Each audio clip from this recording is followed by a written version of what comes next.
ঝালকাঠির কাঠালিয়ায় বাংলাদেশ জাতীয়তাবাদী দল বিএনপির এবং এর অঙ্গ ও সহযোগী সংগঠনের আয়োজনে সদস্য সংগ্রহ, নবায়ন ও ফরম বিতরণ কার্যক্রমের উদ্বোধন করা হয়েছে।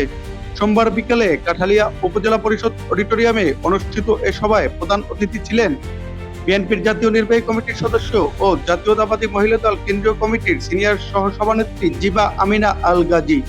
বিশেষ অতিথি ছিলেন নিউ ইয়র্ক মহানগর দক্ষিণ বিএনপি সভাপতি সেলিম রেজা, বিএনপি নেতা কর্নেল অবসরপ্রাপ্ত মোস্তাফিজুর রহমান, কেন্দ্রীয় স্বেচ্ছাসেবক দলের সাবেক সহসভাপতি মোহাম্মদ রফিক হাওলাদার, তরুণ দলের কেন্দ্রীয় কমিটির উপদেষ্টা ডক্টর জাকারিয়া লিঙ্কন, ছাত্রদল কেন্দ্রীয় সংসদের সাবেক সহ সাংগঠনিক সম্পাদক গোলাম আজম সৈকত, ঝালকাঠি জেলা শ্রমিক দলের সভাপতি টিপু সুলতান, মহিলা দল ঝালকাঠি জেলার সভানেত্রী মাতিয়া মাহফুজ জুয়েল, রাজাপুর উপজেলা বিএনপির সাংগঠনিক সম্পাদক অ্যাডভোকেট নূর হোসেন।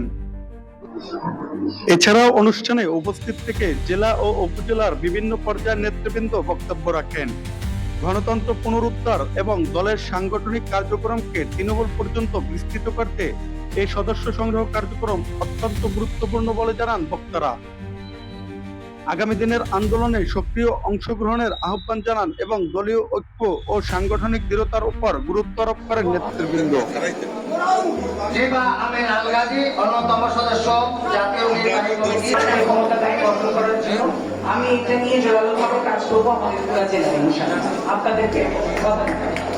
এবং এখন আজকে যে দুর্নীতিগুলো চলছে আমাদের দেশে এবং আমাদের জেলায় ভীষণভাবে শুনছি, আমি সতর্ক করে দিতে চাই এই নেতাদের, যারা দিনে রাতে দুর্নীতি, চুরি, ডাকাতি করছে, আপনারা কিন্তু মনে রাখবেন 100 বছর চলে গেছে, কোন নির্বাচনের সংসদ আসনে রাজাপুর কাঠালিয়ার মতো পাঁচ নেতা একাত্র হয়ে দুঃশাসনের বিরুদ্ধে, সন্ত্রাসের বিরুদ্ধে, চাঁদাবাজের বিরুদ্ধে সেই প্রস্তুতি সভার ফল আজকের এই অডিটোরিয়ামে আপনারা নেতৃবৃন্দ এই অডিটোরিয়ামে দেখছেন।